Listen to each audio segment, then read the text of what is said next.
তামুলপুৰৰ ভূটান সীমান্তত বনৰীয়া হাতীৰ আক্ৰমণত নিহত হৈছে এজন 24 বছৰীয়া যুৱক। নিহত যুৱকজন চেঁচাপানী কুহিপাৰ গাঁৱৰ বডুচা বসুমতাৰী। নিশা হাতী খেদিবলৈ যাওঁতে হাতী আক্ৰমণ কৰে যুৱকজনক। উল্লেখ্য যে 3 দিন আগতেও বনৰীয়া হাতীৰ আক্ৰমণত আহত হৈছিল 2জন লোকৰ।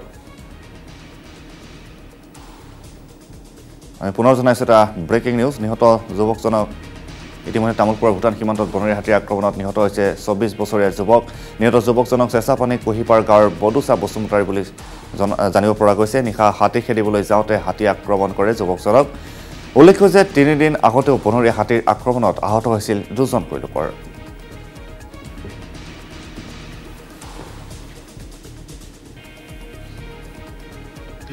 দুখৰ কথা আছিল, আমাৰ কিবা হাতী এটা আছিল আমাৰ গাঁৱতে। এই গাঁৱৰ মাজত আমাৰ গাঁৱৰ মানুহকেইটা গাঁৱৰ প্ৰটেকশ্যন কৰিবৰ কাৰণে কেইজনমান 8, 9, 10, 11জনমান মানুহ ওলাই গৈছিল।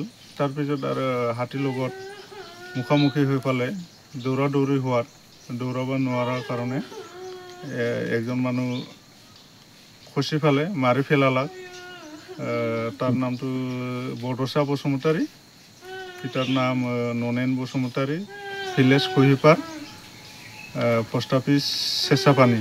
ৰাতি কেইটা বজাত হৈছিল? ৰাতিত মোটামুটি 8:30, 8:40 এনেকুৱা টাইমত হৈছিল। ইমান টাইমো হোৱা নাই, এনেকুৱা খেদবাও যোৱা নাই, মানে গাঁৱটো প্ৰটেকশ্যন কৰিবৰ কাৰণে গৈছিল আৰু তাতে মানে উল্টাকে মানে মানুহটো খেদি পেলাই আহিছে। তাতে দৌৰা দৌৰি হোৱাতে খেদি পাইছে।